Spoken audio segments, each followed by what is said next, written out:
Hello everyone and welcome to the Attic Gaming Club podcast episode number 10. 1 plus 0 is 10. With me today we have Tom. Hello. Sam. Woo! Dave. That's my pen. Unfortunately. Yes, that's right, Dave is back. Yeah, you knows you miss me, doobie-doo. Yeah, so I apologise to all the listeners for this. But yeah, Dave's back. But yeah, episode 10 guys, look at that. 10 whole episodes. And I feel like that should be some three sort of... listeners now that aren't us. That's pretty impressive. Yeah. But no, I feel like that should be some sort of occasion. Yeah, well, it's turned from a bit of a, should we try this out, see how it goes, to something that we're obviously quite interested in, having fun doing. I think it's pretty good. Yeah. It gives you, what, like that, so that's 10 episodes of ignoring Dave, 2 of which were very successful because I wasn't here. Yeah. Might say those are the best episodes. You know what? That's what I was thinking. I don't think they were. I think they were boring. I listened to them. Although somehow the countdown theme tune still managed to... It's not Countdown, it's the news theme tune. No. Kid Dream Alive. Well, I've got a new one this week. Stop playing English, Tom. I'm not playing English. It's a game. But yeah, so there we go. So 10 episodes. I think we're ready for corporate sponsorship now. Okay. So, you know, let us know. Coffee money up, people. Yeah, come on. But cool. Okay, well. Come on, Dave. You've been away for 2 weeks. Why don't you start us off? What have you been up to? I don't know if you want me to. I brought a list. A list. Go on then. Can I combine what I've been doing and the news all into one? In fact, most of this isn't news, so... Okay, well let's... It's old news, which I haven't been here to discuss, so I'm going to go over it again just to annoy you. Well, how about let's talk about anything new that's come up first? Let's do that, in which case I have nothing. So it's been about a week since our last podcast. Anyone see anything new? I have not, no. Nothing from me. I've got a feeling this is going to be a very short news session. Yeah, I can't say that I've seen anything We new. say it's been a week, it's really been less time in real life. Shh! Even though that it may the have been fourth less wall. time. Yeah, exactly. The podcast is going Sorry, out. I've become Pinkie Pie. I'm now smashing the fourth wall. No ponies. Okay, alright then. Well, let's skip over the news. Let's go away from the new news and go to the old news. Yeah, come on, Dave. I know you- Tom Dave. Tom Dave. I know you want to talk about something. Okay, old news is... Wait, I'm getting there. Can't- Demons of Chaos. Yes. Yay! I listened to what you guys said and agree with it mostly. The only thing I'd like to add is my opinion on the plague flies. Drones, whatever they're called. Yeah. Go on then. At first, when I saw the early pictures, I thought they looked shite.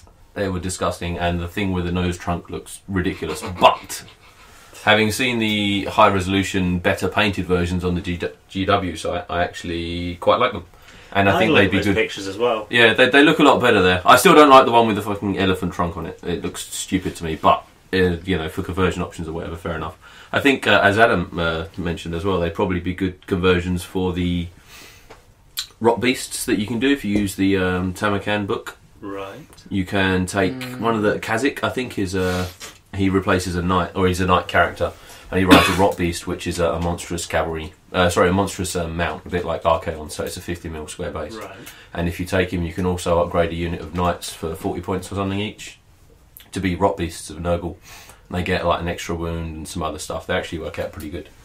And I was looking at using the plague toads to do them. In fact, I have bought some plague toads from Forge World, but these would be a cheaper, more viable option perhaps, and something more funky as well. You can take the plague bearers off the top, put standard knight guys on there and stuff. Didn't realise you'd actually bought the plague. Yeah, I forgot. toads. I've You've got got them. them already? Yeah. Oh, okay. I bought them. Cool. But I can have 2 ranks. The only, well, this is sort of an issue, is Kazik as a model from Forge World is on a 50mm by 50mm base, and all the monstrous cavalry now is on this, what is it, like 75 by 100 Something or like something. that, yeah. So a different size base, so you'd have to switch the bases over or something, because technically the Rot Beast rules aren't official because they're not in the Codex or the Army Book or whatever. But No, they're that's in, not true. I'm so Tamarkan. glad you saved yourself by adding that second bit. What was Right. that? Is it Not- true? It's not a fucking codex. Oh, sorry, Yeah. yeah, I'm just, whatever word I'm throwing in there. But Random also, stuff. it is official. Well, The they said beginning you of the Forge World books, they say these are official Games Workshop rules. It's not an optional thing. It's not Yeah, okay. opponents' permission. But tournaments are tournaments different. Tournaments what, can obviously... What I meant to say was tournaments will, a lot of tournaments I've seen, or been to the ones where Tom says they don't allow certain areas. Yeah, Sorry, they not been to, but read the rules for on the common stuff. But they can ban or add whatever the hell they want. It's Yeah, their exactly, tournament. You know, exactly. they could introduce a new army Yeah. called the... So yes, you could Fishmen. use them. You could, and I fully intend, like here, I fully intend to run. That's why I expand bought on them this because I Fishman like the comment. idea of them. Nobody needs to know about Fishman. Fishman. But there you go. The corn thing, dog shit. Looks shit, stupid. Don't like it. Everything else, pretty much don't like it. The heralds, meh. They are uninspiring at best. They're like standard character models. I don't know why they re-released them. You could have just given them a blood letter and said, "There you go. There's your hero model." Chariot thing for Zinch again. The guy on the disc, yeah, he looks alright. It's kind of cool. What you expect. The weird snot dribble thing firing blue flames. What the hell is going on there? It's like what Zinch would wipe from his arse and drop on a tissue onto a little base, and it's stupid. It's probably about right, isn't it? And yeah, that's that. So I'm going to cross that off my list. Next, Salvation's Reach is a book in the Gaunt's Ghost series. Has anyone else read those? Nope. I think I read the first 2 of them a long time ago. Oh, okay, well this is like book 14 or 15 or something. No, I won't have a clue then. Really enjoyed it. Without spoilers for people and stuff, it's quite cool. It seems like of all the books he's done, it's the one that most needed to be a bit longer, or to like it's got another book that's going to come straight after it and carries the story right on, rather than skipping a couple of years and saying, well, they've had a couple of battles going on and this is where they are now, because there's quite a lot left open-ended, but not in a bad way, in a I want to read the next book now kind of way. So I highly recommend that. I finished the Thankwall book, the Lizardmen one that you gave me, so I'm on to the next one soon. Nice. Really enjoyed that one. Typically silly Thankwall kind of stuff. I like the way you get into the Lizardmen's minds and everything. Yeah. Did you like the ending? What happened in the end? Him and a boat on his own. Oh yeah, it was alright. It's kind of. I thought it was kind of funny. It was amusing in that he gets totally bollocksed up, but he ends up going away just because the guys let him in a way. They're like, what could this do? This won't harm us. And then he's obviously Thankwall being Thankwall. Yeah. So that was pretty cool. I enjoyed that. I am also currently reading the 4th or 5th book in the Horus Heresy series, Fulgrim, which is all about the Emperor's children and their Primarch. And that's quite cool. It's got the early Horus Heresy stamp on it, in that it covers a chapter and their main early battles and trying to prove themselves and how they fit into the heresy, how they kind of corrupt. And you can see it already. They're very Slaneshi, so they go for perfection and everything like that. And you can see how that would lead them into the badness. So I'm enjoying that. Tony, you've read the Horus Heresy ones, haven't you? Yes, I'm a little bit behind. I'm currently reading through Fear to Tread. I left it at a friend's house for a bit, and then I've recently got it back. But I've not really sat down and got my teeth back into it, which is a bit annoying, really, actually, because I'm really enjoying it when I do read it. But I've read a third of it, and then lost track of where I was, and I've sort of found getting back into it a bit of a pain. Yeah. So I might just sit down and reread it and read it from the start. Probably. They're not that long generally either, so it's not really too bad to do it. It's very readable as well. What are they actually like, really? Because I read a lot of fantasy and science fiction books, but I've never really bothered reading Warhammer or 40k or any of the ones released by the Black Library. I dipped into one, I think the Blood Angel series, and I was like, this is so terrible, I can't be bothered. That's widely James Swallow's Blood Angel series is widely regarded as being bad. Oh, okay. Are they the worst of the bunch? Because I've not read them. I've not read them either. I tend to prefer the 40k books to the fantasy ones. Okay. But I've sort of just stopped reading because now I used to, when I was in GW, to pick a book and go, oh, that looks right, I'll read that. But now I don't go into GW anymore. The Horus Heresy is the only one I really stick with. Horus Heresy is good because you don't have to play or even like 40k to enjoy it. Most of them are just generally good books. You can just go into them like that. They're well written. The Gaunt's Ghost Imperial Guard ones, as far as I can tell, some of the best science fiction novels I've ever read. The way they're written, and the Gaunt's Ghost ones. Gaunt's Ghost, and a lot of people say similar. They are some of the most enjoyable sci-fi books they've ever read. They just keep a constant the adrenaline rush going when you're in the battle, and the politics and the conversations outside of that and everything are already top notch. Dan Abnett is an excellent writer, and he did. I don't know if it was the first one or a couple of the others in the Horus Heresy as well. He did do some like Ultramarines one, I think I saw. Yeah, I don't know about his other books, but the ones he did for the I just Horus never bothered Heresy to read them because I just felt like I'm not really sure. I felt like they just would be a little bit uninspired. They'd be like the Horus for Heresy example, I books just thought there's well probably written. going to be like no women in these at all. Just no women. Surprisingly, there are. So because they have like it's just my perception innocence. of it. Yeah. You get innocence and things. Stop talking over each other. Yeah, stop talking over each other. And you, Sam. who? Anyway, yeah. So yes, I think that they're worth reading, definitely. And Okay, I might give them a they're go. some of the better books in general when compared to books that are totally outside of the universe. They're certainly not disappointing or bad or written so poorly that you'd want to gouge your eyes out, which maybe is what the Blood Angels kind ones of did. what I But felt like, I've only yeah. ever gone into ones that have been recommended to me by friends who have read a lot of literature in general and said, hey, these Ghost books, they're the fucking dog's bollocks, you should read them. And the same about the Horus Heresy. By and large, they're really good. So. Yeah, there are some which you can skip, either because there are some which some people will love, some people don't. For example, there's one which is it's called like the Battle for Calf or something like that. But I can't remember the name, so it shows you what I thought of it. It's the Ultramarines one. A lot of people that I spoke to absolutely adored it, and they thought it was really good. I thought it was like what would happen if Michael Bay wrote a book. Yeah, It's you just lots mentioned of this one before. explosions and go Ultramarines. It's just not too impressive. It wasn't for me, but on the other hand, a lot of people really liked it. Right, exactly, lots of people. So it's just Michael like Bay, a don't they? continuous flow of kind of action and manliness or something. Whereas others of the books, things like Battle for the Abyss, is widely regarded as being what would happen if a Jean-Claude Van Damme film was made into a book, and Descent of Angels is widely regarded as just being boring. Okay. Nothing happens. So it gets all set up for something awesome to happen, and then the book ends. So, it's a bit of a, that was a waste of. if you've got more books to come that are going to follow one directly, then that would be alright, but in Horus Heresy you don't, because they always jump around to maybe slightly chronologically slightly before for a different chapter or something. There is one that comes back to it later on, but I wasn't such a fan of that one. Yeah. Whereas when you read some like Fulgrim and Mechanicum, which are some of the single best science fiction books I've ever read, Fulgrim for me is the highlight of one of the highlights of the series. There's about half a dozen. I'm really enjoying it so far. Fulgrim's brilliant.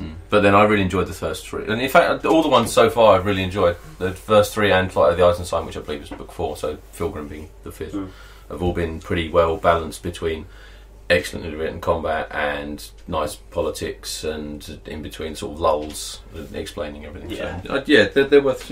I'll bring one in. You can borrow it, Sam. There you go. Sounds good. Let's move on. Most of my stuff isn't really news. It's more. I don't know if that was actually. It's more what I've been doing and what I've been up to. So if you want someone else to dive in and let the listeners have a break from my voice. As much as I'm sure they would love to have a break from your voice, Dave, does anyone actually have any news? Well, on a books theme, I've been reading a book. Is it a gaming book? Is it the rules for a game? It's not. No, it's just a book. Does that matter? What book is that, Sam? Okay. It's I've been reading Perdito Street Station by China Miéville.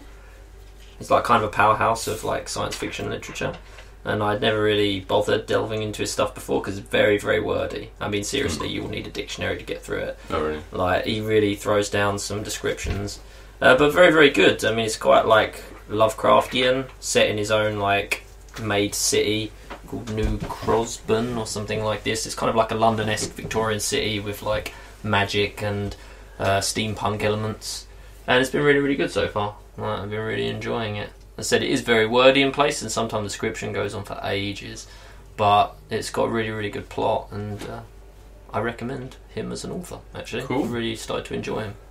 Nice. What was the name of it? Perdito Street Station, which I think is Perdido Street Station. Cool. And the guy's name's China Miéville. Try and check that out. Sounds fun. Awesome sauce. Well, before we go back to the rest of what Dave's been up to, how about we move on to Tom, quickly. What have you been up to? I have been playing quad with Fantasy recently. Went to my first tournament of the year, actually. Halfway through February. It's not the best sound, but went one-day event in Borehamwood. Very small event, only 30 players, 3 games. It went all right-ish. First game was... It got off to a bit of a rocky start where I turned up and my opponent hadn't brought his own dice, which is whatever, people forget stuff. And then he was using Demons. He had the Soul Grinder for Fantasy, and he didn't have a base for it at all. Right. So it's like... What base should that be on? Is it the big monster base? Yeah, it's on like an Arachnot base, but sideways. Right. Something right. like that. But like not having a base for it at all is just annoying. I mean, how hard is it to cut out a bit of a cereal packet or something? But so that's a bit annoying because it just means a lot of things are slightly off. In deployment, he went to go and put this in somewhere there just blatantly wasn't enough room for it. So I said, well, can you put that there and have it more than an inch away? And he went, oh no, sorry, I can't. Do you mind if I move these 2 other units?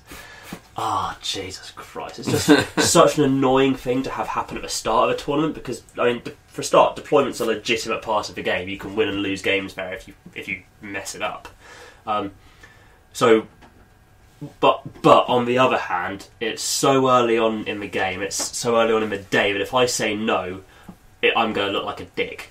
And I'm going to be made out that way for the rest of the day. And it's just not really the foot I wanted my tournament year to get off on. And the rest of the game was fine. We didn't have too many rules queries, certainly none that I didn't win.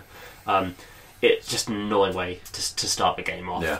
So, I mean, you could have legitimately just said, well, then do you mind if I have a few moves in my deployment? Yeah. Well, what I'd probably have said in a big, if it was a bigger tournament like what I'm going to next month, hopefully I would have said, well, you're not using it if it's not on the right size base. Which I've had very mixed reviews. Some people have said, yeah, you're fine to do that. Some people have said, no, you can't do that. Well, it's all right. It's meant to be on a base for a reason. Yeah. Well, it is. It's a full-on part of the game. If you don't have the right size base. It's just a one-day event. I don't want to take it that seriously. I haven't paid very much to get here, so it's not the end of the world. But that was against a very old-school demon list, a sort of leadership bomb style list. We have a banner of -2 leadership for everyone within 12 inches. The mask who runs around and just picks a unit at the start of a turn within 18 inches and goes -D3 to your leadership, and there's nothing you can do about it. So at times, units like -5 leadership just from him walking up to him. It's like, fuck's sake, just painful. So I lost that 14-6. It was mainly down to me being very unlucky not to get the draw back. The draw was the right result. Second game was against Tomb King's fairly new player. His list wasn't up to scratch to face mine, and he's only been playing about 6 months, which is probably why on both counts. He made a couple of mistakes which I took advantage of and took all the toys off. So big win in the second round. And then in the third round I got the one list that I'd said I don't want to play. So from wandering around looking at armies, I've gone, don't want to play that because I can't beat it. And sure enough, I draw it round 3. What was it? So a demon list with 2 massive blocks of plague bearers, massive block of horrors, and then only a little bit of chaff. And nothing in my army can touch the 2 blocks. Oh, really? So the only points I can get out of him were about 600 points. How come you couldn't deal with the blocks? Nothing can kill them. They're all too tough for me to shoot them, and they kill everything in my army in combat. Oh, really? Yeah, so just nothing. Like the tree men are what I usually use to deal with blocks, but the plague bearers have poisoned magical attacks, which the tree men really don't like. Yeah. And he had Epidemus in his list as well. So as soon as he got, I think it's like 8 wounds caused by noble stuff, he gets poison on a 4+. Oh, he's the little guy that sits on the throne, or something like that. Yeah. So that was pretty horrible. So all I said, it just came down to a fairly classic of keep stuff alive. Caught him out towards the end, which was something he didn't see coming, which meant I saved about 900 points. Made a couple of silly errors and held the loss down to a 14-6. If I played it better, I probably could have got a 12-8 loss out of it. But it was just one of those annoying notes to end an event on where I can't win this game. Let's see how little I can make the best of the worst. Yeah. Where did you place in the end? Like 12 out of 30. So not awful, but upper half. Yeah, that's respectable with what else, but it wasn't the top 10 I was after.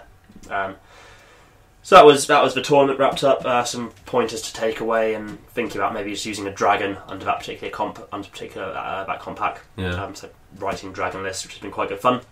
And then I played a practice game for a friend who's going to a tournament this weekend yesterday evening. That was against his ogres with a list I like. It's just a much better list. I know exactly what it does, know how to use it and what have you. And won that 11-9, and actually put up a quite good battle report for that, I think, on my blog, which there should be a link to on the Attic Gaming website, the address for which is... atticgamingclub.libsyn.com. atticgamingclub.libsyn.com. What Adam said. And there should also be a link up there to my YouTube channel, which has the YouTube battle reports for me 3 games at the tournament. And that is everything I have been up to recently, other than playing a lot of Ingress, but that's more specialised, so we'll move away from that. Awesome. Thanks, Tom. Okay, then. How about that game of Magic we had? That was actually not a game, it was a mini games, and it was inside a shop that sold Magic stuff.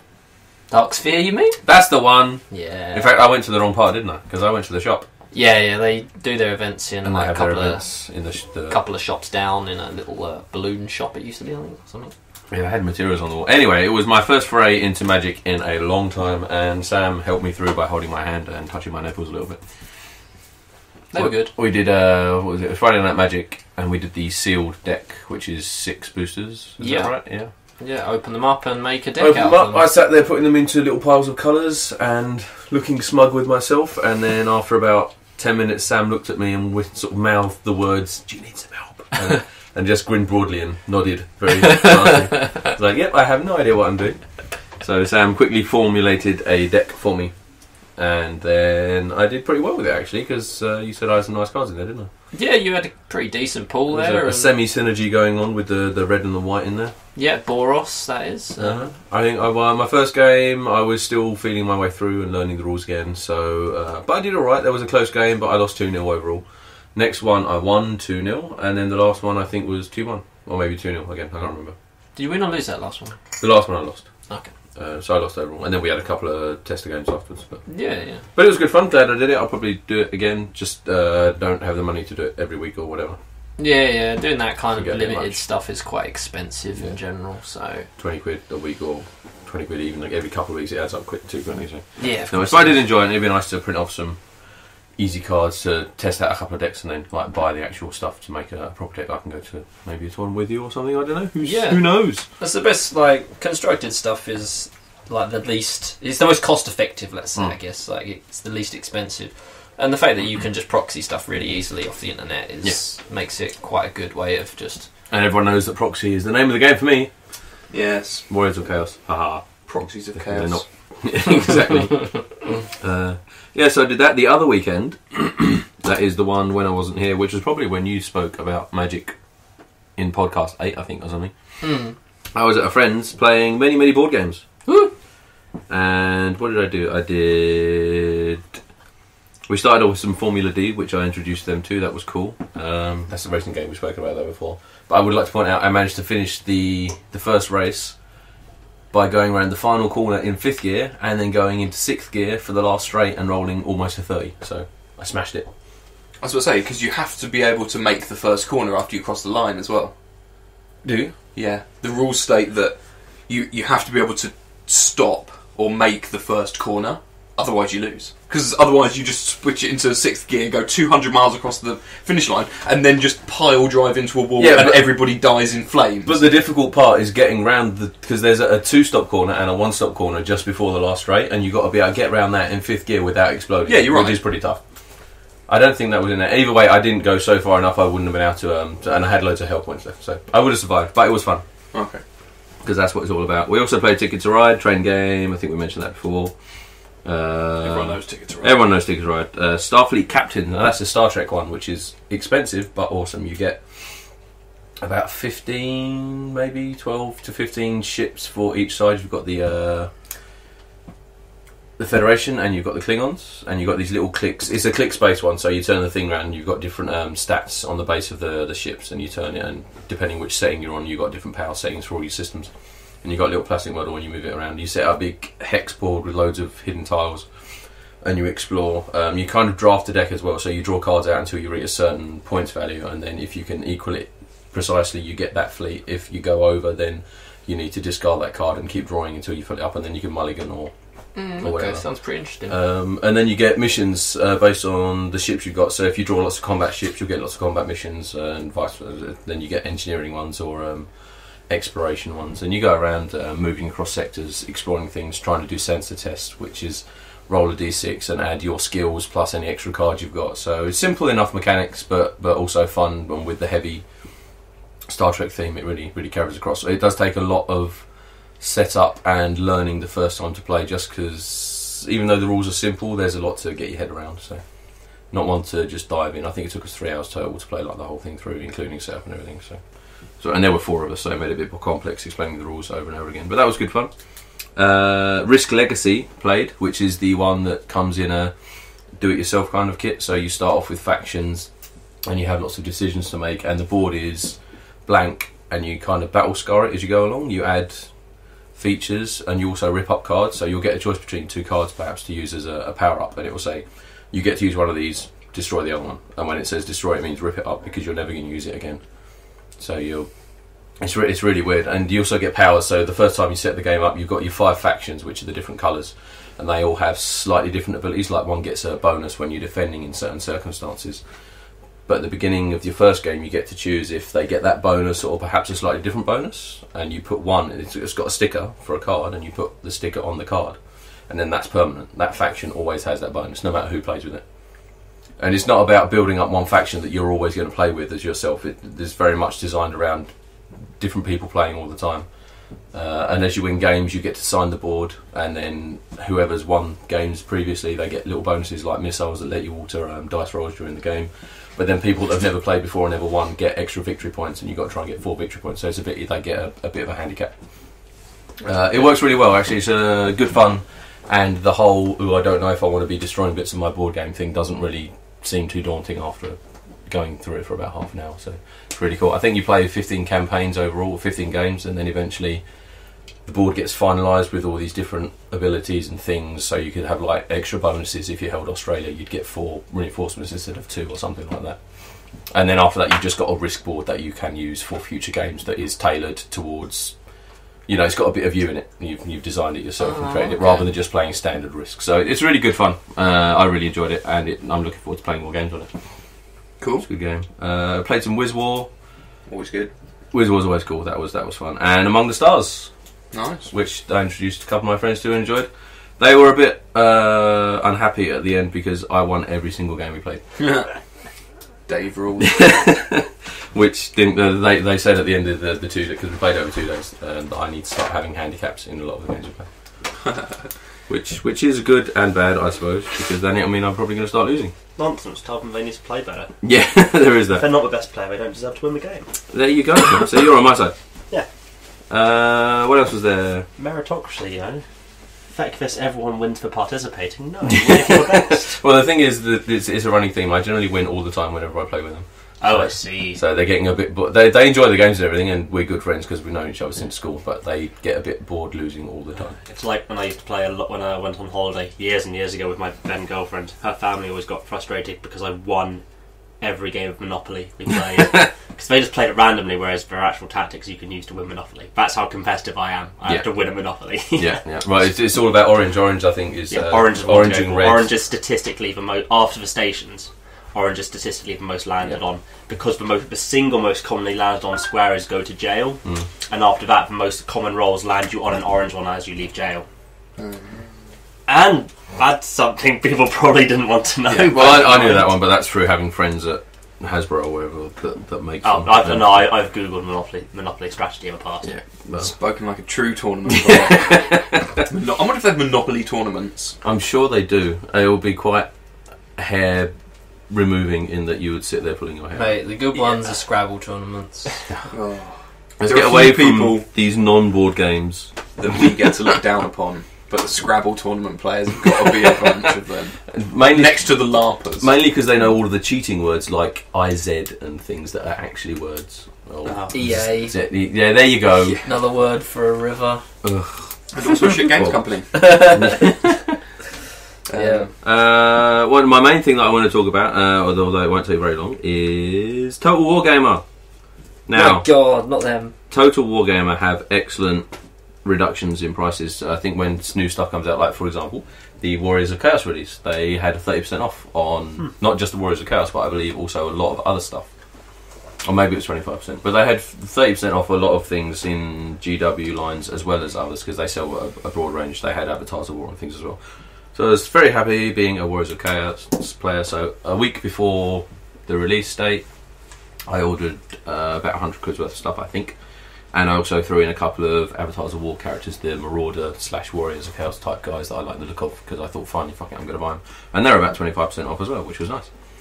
Unfortunately, the shipping model for a start is a bit annoying. It doesn't matter how much weight-wise it is, they just do it by price. So if you spend £100, your shipping is £8 or £7. Like Forge World. There you go, it's a bit like Forge World, which is more annoying for them as well. So if you pay more, do you pay less shipping then? No, you pay more. So you start off, it's like, if you spend less than 20 quid, it's £2 for shipping. If you spend 100 quid, it's £7 for shipping. If you spend 200, I think if you spend over like 200, 250, so I really can't remember the amount, you get free shipping. But apart from that, it just scales up and up, which is really annoying. More annoying is that you don't get any kind of priority shipping. It's just that's what they guess your stuff is going to cost to send in a box. It then took 2 weeks for my stuff to arrive. So this is a new release. I didn't get anything from the Warriors of Chaos until 2 weeks after. And they hadn't sent the book. So after my box with all the stuff in it arrived, it had an invoice that said, oh, by the way, the book is to come. Have you got the book yet? Fortunately, they sent the book the next day, and it arrived the day after that. So that bit of the post worked, and they didn't charge me for extra shipping. But overall, disappointed. Prices are great. It was packed fine in the box when it arrived. It was in pristine condition. I was very happy with the models, blah, blah, blah, blah, blah. But service, not great. I've been online, and it's a running thing with them. People say their prices are great. Their customer service isn't so great in that it takes them ages to respond to you. They're not rude or anything like that at all. And, yeah, shipping times. If you want your stuff fast, don't order from them. Unless you want to pay ridiculous amounts for priority shipping. Which is a shame. So I kind of recommend them for the price, but I can't because of... This is why I still get all my toys from Element Games, because it's not at 30% off there. I think it's usually 20% for new discount. It's like which 15%. is still a good discount. But you order it before 2 o'clock on sort of Monday to Friday or whatever, it will be with you in the post the next day. And good. that for me is the main draw. It's like if I want something, I want it quickly. I'm not buying this because I want to get it 3, 4, 5 days hence. I'm buying this because I want it now. And Element Games are the best for doing that to you. Yeah. The best I've found. I agree. I mean, I have to say that when I order stuff online, that the time it takes to get to me is usually behind the price, the second most important thing for me when I order. Yeah. If I want it to, be with me soon, I'll go and buy it in the shop. Otherwise, I look for a site that has a reasonable time delivery with, reasonable cost involved.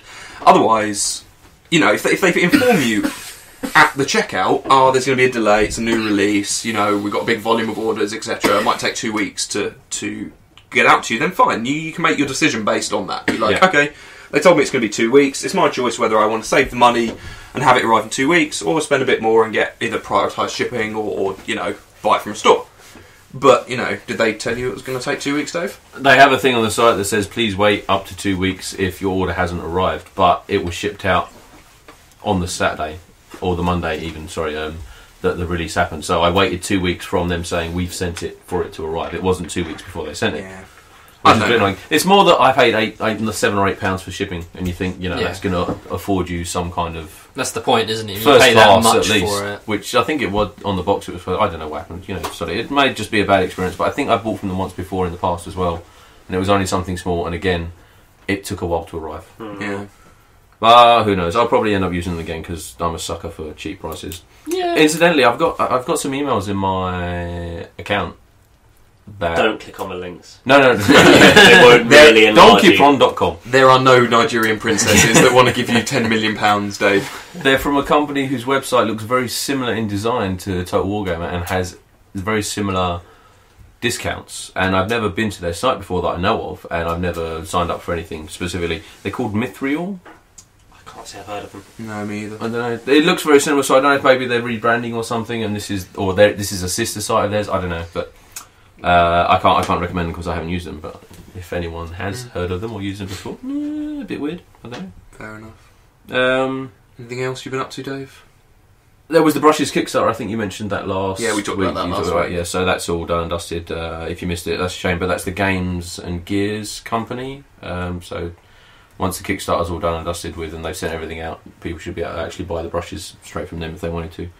Dreadfleet. I was looking at rules and summaries and stuff, got a bit of a feel for the game, although I haven't read all the rules properly, so maybe next week or the week after we can try and get a game in. That should be fun. And that's about it. I think I said ages ago that I was painting 3 skeletons from my Mordheim game, but if I didn't, I did. Ha! Lies. Pictures or it didn't happen. Yeah, I'll stick those on the blog. Should do. Cool. Yeah, that is about it for me. I'm done. I've stopped talking. You can ignore me now. Cut that bit or whatever. As usual. Well... Finally from me, I haven't really been up to much, to be honest. I put together all of the remaining Super Dungeon Explorer models. Woohoo. So we're finally ready to give that a try. Yeah, separated out all the tokens and all that stuff. Now all we've got to do is read the rules. Yes. And stab stuff. But yeah, maybe next week. Read rules and stab stuff. Maybe next week we can give that a try. I also did a little bit of renovations to the old Attic Gaming Club itself. Woo! painted a wall, changed some light bulbs, put up a little whiteboard that we can use to track our Necromunda gangs and everything, which I was thinking might be a good place for us to start, you know, if we take a break from Necromunda for a little bit, as we've been talking about, you know, play some other card games, board games, you know, mix in a few other things, then, you know, in a couple of weeks we can come back to it fresh and restart a campaign with new gangs. You know, we can try the funky gangs as well as serious gangs and track all our progress up here. Chaos Cultists. Scavies, again. Stick it on the website, you know, weekly updates of our gangs and everything. Yeah. Let people look at them. You know, do like a proper campaign, maybe a bit of narrative involved as well, you know, we can each take turns in writing a little bit of story. We could use a Mighty Empires map to like lay out. Yeah, if you want to build one. No. Yeah. You could draw one on my whiteboard if you want. Yeah, we could actually. That'd actually probably be Or easier. use your rollout Yeah. D&D map. Yeah, true. Oh. I've got a Hex D&D map. You Seems can also pretty good. draw on. But yeah, so, you know, I figured we could do that and, you know, properly make a campaign and a narrative behind it all. We can take it, you know, if we're not playing, if we're not involved, then the other persons in the group can, you know, use that as an opportunity to create a scenario. It's not just us rolling the same things over and over again. I mean, obviously, you know, you always have to do the kind of regular scenarios, but every now and then you mix in something interesting, something unique that we can talk about and do it like that. Yep. Also a good opportunity for us to document and share with other people our house rules, just in case anyone cares. Yeah. You know, all the little changes that we've made, and perhaps Yeah, work in a yeah. few other ones. So sometimes we do forget or we're not sure about things as well. I think. Yeah, And exactly. then there's the obvious house rules, but I think like maybe with prices of armour and shit like that, we forget. Yeah, Yeah. Tom, you and I were talking about something last week, weren't we? Just with A house few, rules. yeah, being able to charge within your initiative range, even if you Ah, can't right. see That was someone. one that came up in our Yeah, game. just wasn't because it? it's really lame. Otherwise, It is a bit. But yeah, one okay. of our early games, it was like fighting for the water still. We just kept diving behind each other. It's like, you Yeah. can't see me, you can't see me. yeah, it's kind of dumb. of Cool. Okay, well, yeah, we'll think about We'll that. do that. But Just an you wait and update. see. But for today, what are we playing, Dave? Oh, Sam. That is the sound of Among the Stars. Again, yeah, I can hear all the listeners going, oh. I never got to play it. Mainly because Sam is here, so it lets us do two things. We can have a 4-player game, which, although I've had a few of the other guys here haven't, and Sam hasn't played the game before and he really wants to, and every time he said, hey, I'm going to come over, can we play Among the Stars? Either he hasn't turned up or I didn't bring it, I don't know, but yeah. So he's going to be able to play it and it'll be fun. Cool. Well, this game needs no introduction from us, you know. Yes, Fun game. Among the Stars by Tipio Games. There's the introduction. Good fun. We will come back and talk about how it went, as well as Sam's thoughts on the game, hopefully, after we've played a game, or maybe even two, depending on how long it takes us. Or 3. But yeah, in the meantime, you guys can listen to this song, and we will catch you in a bit. This is the song you're listening to. Do-do-do-do-do-do. Boom.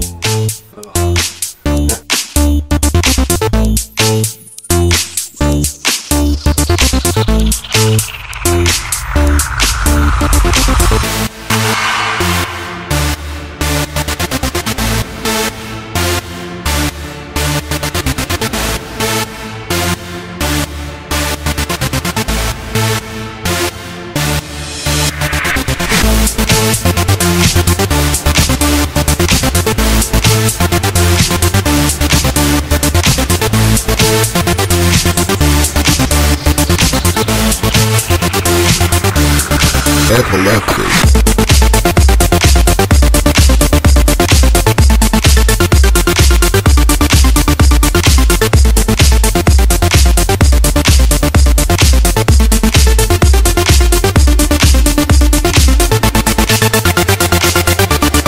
Epilepsy.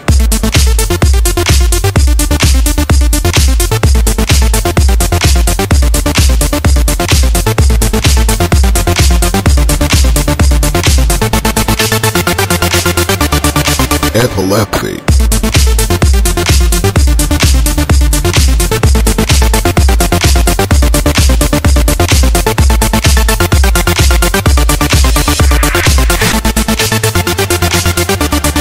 Epilepsy.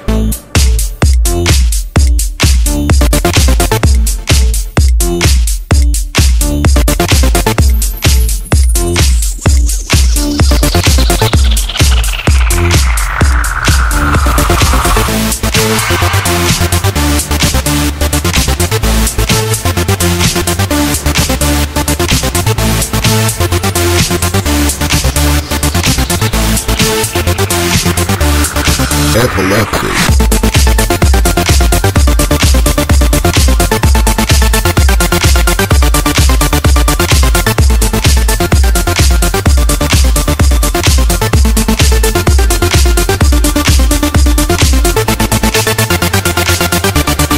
Epilepsy.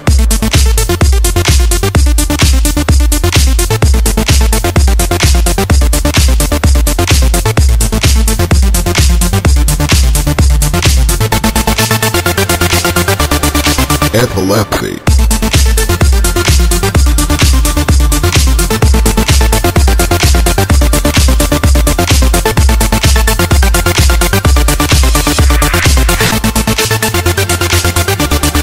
Epilepsy.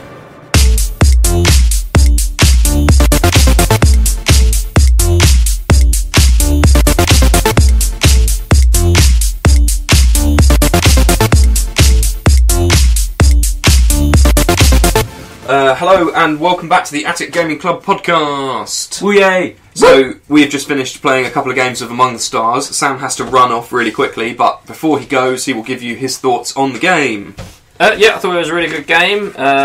It seemed like there's a number of strategies based on whether you want to like immediately gain advantages or whether you want to gain advantages at the end, or you can like have some kind of hybrid of the two.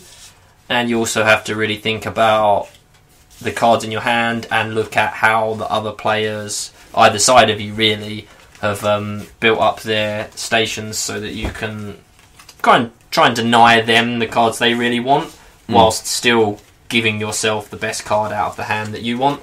Then you have to kind of weigh up the decision: is this card in my hand for my power space station better than potentially giving them like a really canage card? Yeah, I think that you you spend can't too much cast. of your game denying other people VPs, you don't gain any yourself. Exactly, so you have to kind of balance it out, and mostly I feel it's probably a stronger play almost always, like in the opening hands, it seems like it's a stronger play to take the better card for your station, even if it's going to leave your opponent to get the better card for his station. And then once your choice is diminished later on, then you're probably better off thinking about, if this card's kind of okay for my station or whatever, and if it denies them a nice slot, then it's worth perhaps thinking about taking it. Yeah. But yeah, I mean, you enjoyed it, which is I did what really I enjoy it. Yeah, It's a cool game. I thought it was really awesome. Certainly taken the game's Yeah, and I'd be happy to community play by storm. Lots of people seem to like it. I would be happy to play it again. I'm sure you would. Everyone does seem to be. Do you know what?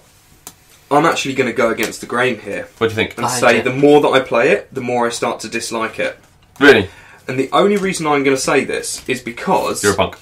it feels to me like the strategy has less and less to do with it the more I play it. It almost seems like every single game that I've ever played of this, the finishing positions are really close. Yeah. Like within, I think that last game, what had you got? 1, 2, 3, 4, 5, 6, 7, 8, 9, 10, 11, 12 points between the first and the last place. And it wasn't very different on the first game we played either. No. And looking back over the previous games, They're always similar. They're always really close. Yeah. So I almost feel like the actual strategy is very little, and it's almost all to do with the luck of the draw and pulling the cards out first. Yeah. So if I'd have pulled out a card that would have given me, on that last game for example, points for greens, that could have easily given me 8. And then I would have been in second place immediately. Yeah. And I wasted several turns in that game because I just didn't have anything worth playing. So that turn of the card, that one card that could have come out, would have swung that game for me. Yeah. And I fully confess, in that last game, I had no idea what I was doing from the start and all the way through, pretty much. There was no cohesion coming out. Through, Yeah, in the cards I got, I kind of just played things willy-nilly. At one point I went blue and then decided against that. I had a couple of greens going on. I even screwed up a couple of cards at the end that, Tom, that you pointed out. You know, I thought I'd got the holographic area and everything, and it turned out that actually I hadn't. But yeah, it didn't cost me that much. And it's not to say that it's a bad game by any stretch of the imagination. It's not. It's good. It's fun. It's fun, at least. But I'm not so sure that it's as tactical.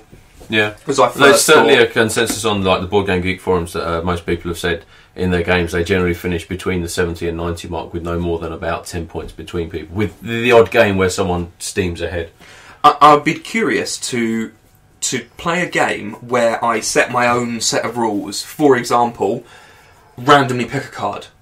randomly pick a card from each hand that I get given and That might play be that interesting. card if I'm able, and then if not, just redraw it. To be fair though, And see at the end if I count up how I come, if it's any good, if there's any cohesion. Obviously, there's certain things like don't try and get all 5 colours, but then there's even cards that give you that. Yeah, when the you get all purples 5. generally do that, don't they? I don't know. I'm not sure. Maybe I need to play more. Maybe I need to play less. Maybe that's the point. Yeah. I'm starting to see patterns where there are none. But it would be interesting to see. it If seems is. like most of those are basically the same with any kind of draft theory, though, because sometimes when you're drafting any game which involves drafts, and a lot of card games now do drafts, it's like, what the hell's going on? Like, everyone around me screwing me over, There's and I've got like always the a worst tight cards game. ever, or I mean that happens a lot. But still, when you look at like these, like you look at kind of players who do a lot of drafting, there will still generally be a percentage of players that come out on top. Oh, agreed. And I'm not saying that there's not tactics involved. There certainly are routes that you can go that are more advantageous than the other. I just don't think it makes a drastic difference in the overall outcome of the game. And I'm just not sure whether it feels like it should make Maybe more of the a game difference. is too balanced. Yeah, in a yeah, way. almost like that. Yeah, exactly. It's like it's There should so, be more canage. maybe there should be a few sort of power cards that are a lot harder to get out. They've got a lot more prerequisites, but they give you much more. So you could sort of like play that long game where you think, okay, I'm gonna hope that one of these cards is in the draft that we've done, and I'm gonna hope that it comes out at some point. And if it does, brilliant. Your gamble's one off. You'll storm into the lead.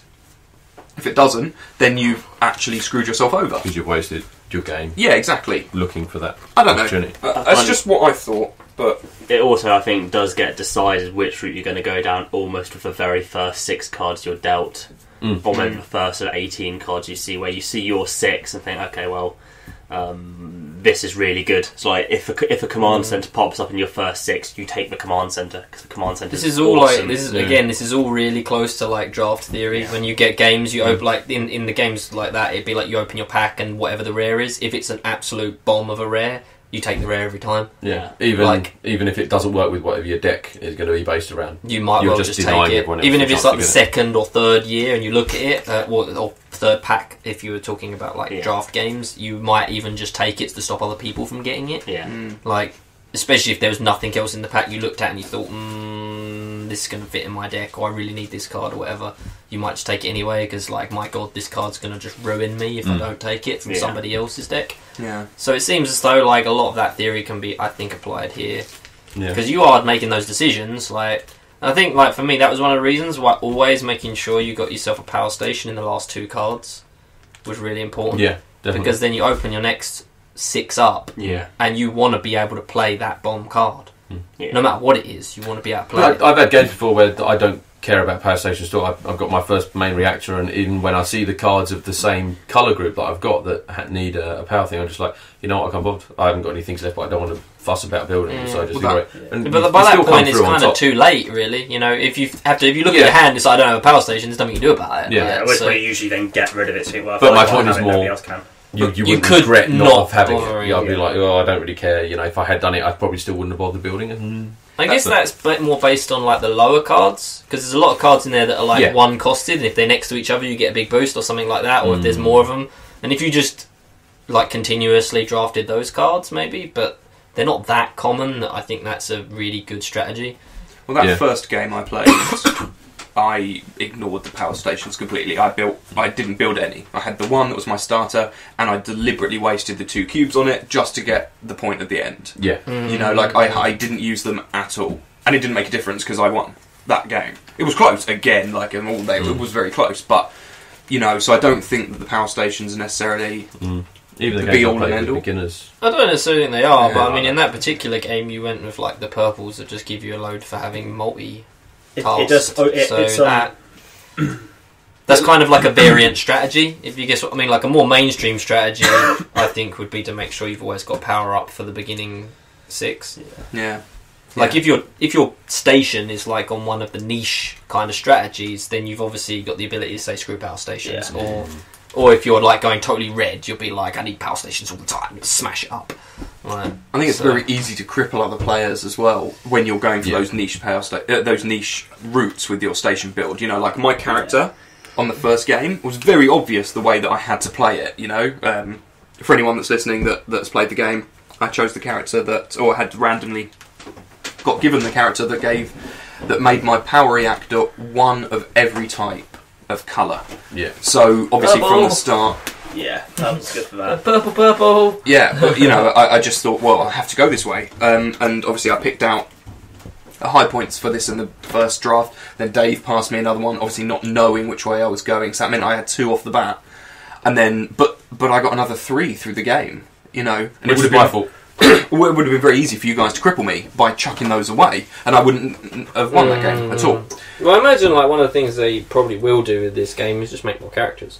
Well, they don't. They could maybe make. They're going to probably make more like special cards or something like that, more basic cards. But making more characters would be a really easy way to vary the game I completely. think if we'd introduced the encounters cards where we can try and do each other over, I think that would have a big effect. Because it would mean that it's I think at the moment the game is all about. Right, bye, Sam. Anyway, Sam's Oh leaving. yeah, so I gotta go, guys. Get my train. see you later, dude. Love you, mate. Have a great time. See you next time. I'm not sure cutting the corners is the right way to phrase it. It's all about the small margins. So Yeah. you don't need to do any big sweeping plays to win the game, because the cards themselves it's just a very strong and synergetic deck amongst itself. There's generally always something that can do, and each card will help you. There's no card if you play it, it's like, oh, I'm screwed if I play this. Yeah. There's almost always something you can do, so you will be getting points, and it's then just refining it a little bit, so you're going down margins. But I think if you have introduced the encounters where you can actually try and actively do people over, that would have, I think, quite a good effect, where things like someone's obviously trying to build out one way to do something, to try and get something, like they're trying obviously line it up to a fighter launch bay, and you get the is it the ambassadorial shuttle where you put it on and they can't attach any more cards. Yeah. But that card isn't even part of the it's not attacking. part No, that was a promo. That was a promo that came with the. You Oh, bought right. it from Essence Spiel. The direct combat cards, The all they combat cards do are push you transfers. up points and your opponent's down. Yeah. You can't do anything against their station Okay. or their synergy. So if you've got more reds, then you Yeah. take 3 VPs and they take lose 3 VPs, things like that. I think that would still help, because it would hinder people who are obviously going one way. Yeah, it does. But then you get into the whole, well, I'm gaining a few and they're losing a few, but then they're going to do the same thing for a different colour, Yeah. and then you end up just Wasting a turn each. wasting turns doing something that's got no net. Yeah. Yeah. So, yeah, it's weird. There's quite a polar reaction to the conflict cards on the like the Board Game Geek forums and stuff. I've seen people either they love them and they think, yeah, these are really great because they add, like as we said, a kind of different feel to the game, and then other people like it. The game wasn't really designed around them, which they've said in the rulebook as well. It says they're there for people that want them, but we envisaged the game without them originally. Yeah.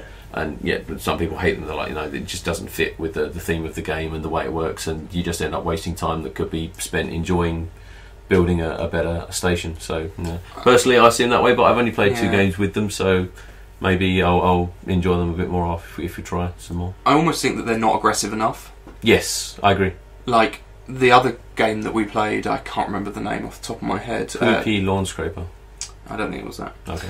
It was another spaceship building game, a lot The one, cheaper, I remember. if I say it, construction method. But you could actively use your modules to attack other people. So if you built a cannon module, then you could use it to destroy another person's module. So you could.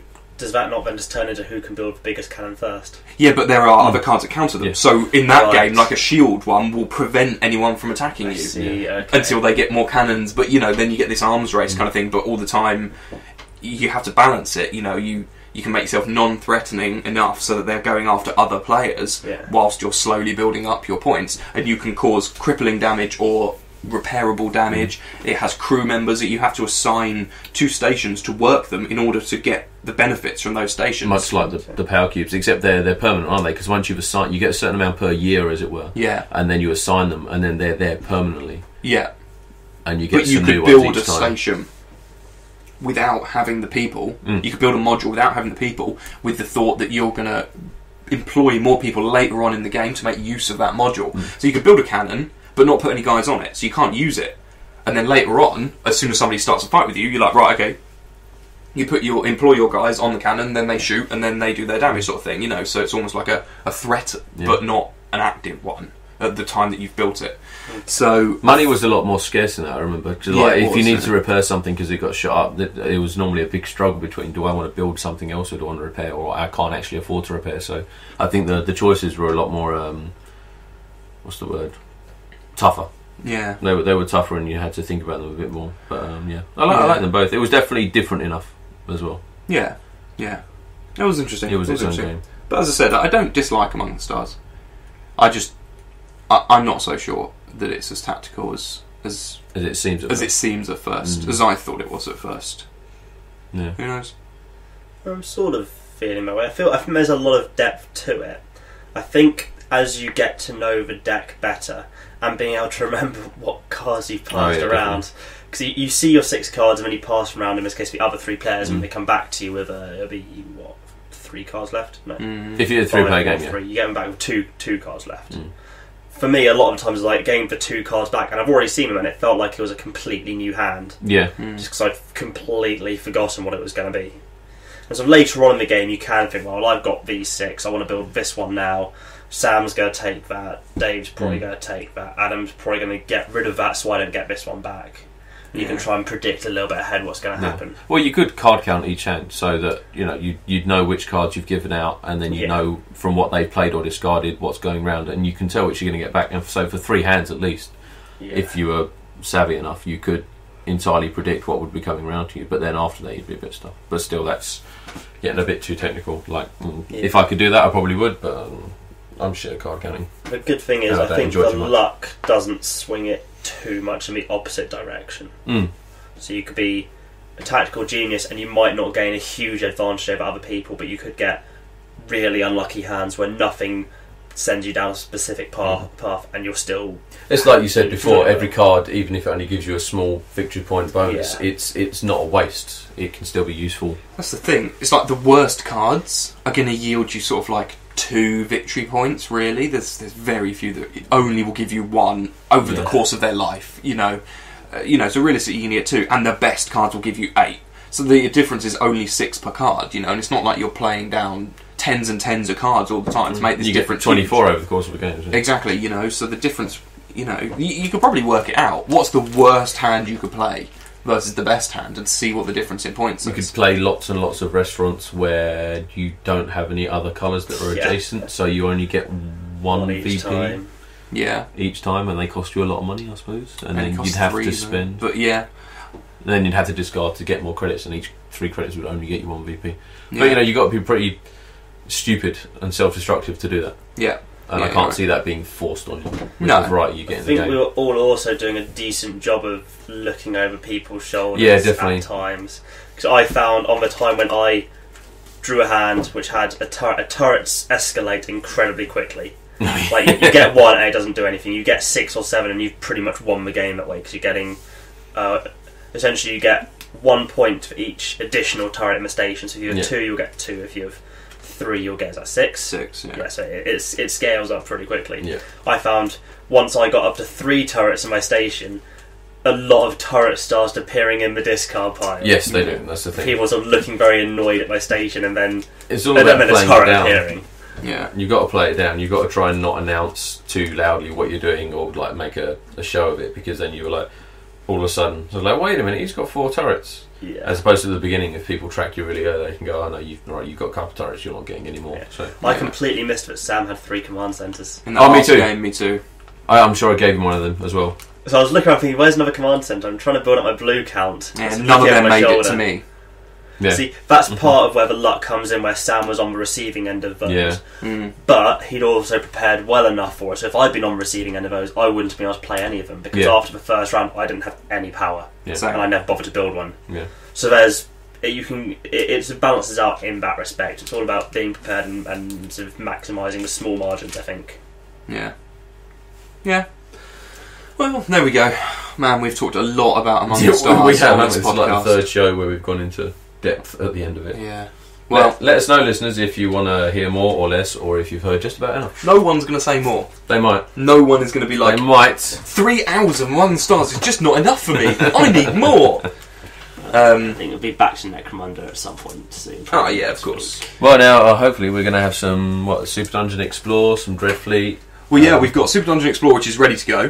Just So gotta we read could the do rules. that next game. Yeah, next week we could just read the rules. We've also got. I'm going to buy the Star Trek constructible card game. Yes. The ones that are just being released. I think they'll have just been As we released speak. by the time you hear this in Europe. So I'm thinking I'm going to pick those up just because they seem quite fun. I like Star Trek, so why not? So who knows? Maybe there's more tactic in that one. What I quite liked about that one is you can play them against each other, or you can play them cooperatively against the deck. Yeah. So they That's have cool. like Borg encounters, and you play as a team to defeat the Borg. Is it in Wizards of the deck. Coast or? No, it's not. It's Bandai actually. Oh, really? Strangely, yeah, I think it's Bandai. Let me just double check. But I'm pretty Because sure. I know Wizards of the Coast did the old Star Trek collectible game, which Yeah, was you had like there'd be 4 or 5 missions laid out, and then each deck of missions would have obstructions on top of it. So you had to create your crew, go to a mission, clear the obstructions above it to then be able to claim the mission and say you completed it. It was good fun actually. I enjoyed it. I didn't play it a lot, but I played it a couple of times. Yeah, it's Bandai.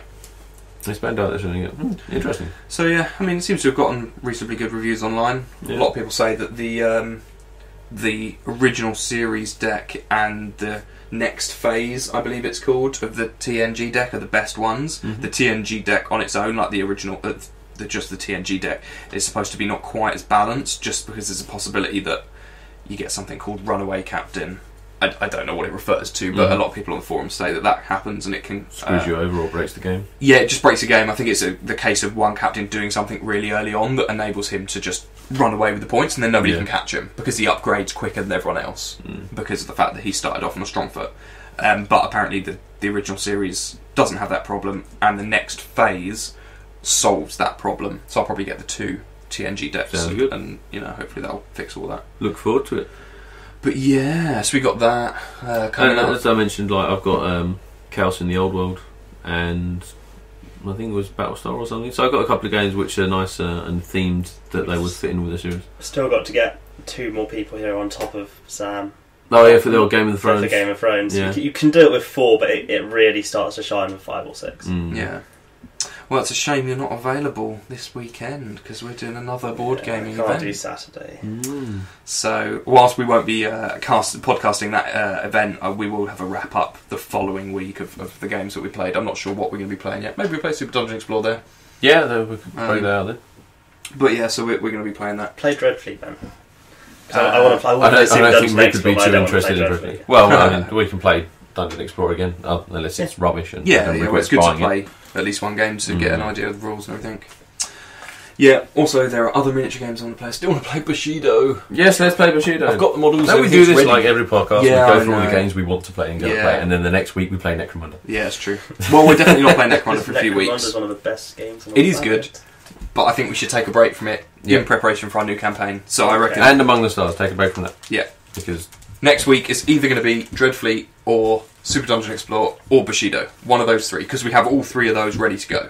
okay, And then we'll do 3 weeks where we'll play each of those games, i.e., one week, one the next, one the final one. fine by me. So you can pick one week you don't want to turn up, Tom, for Dreadfleet. Okay.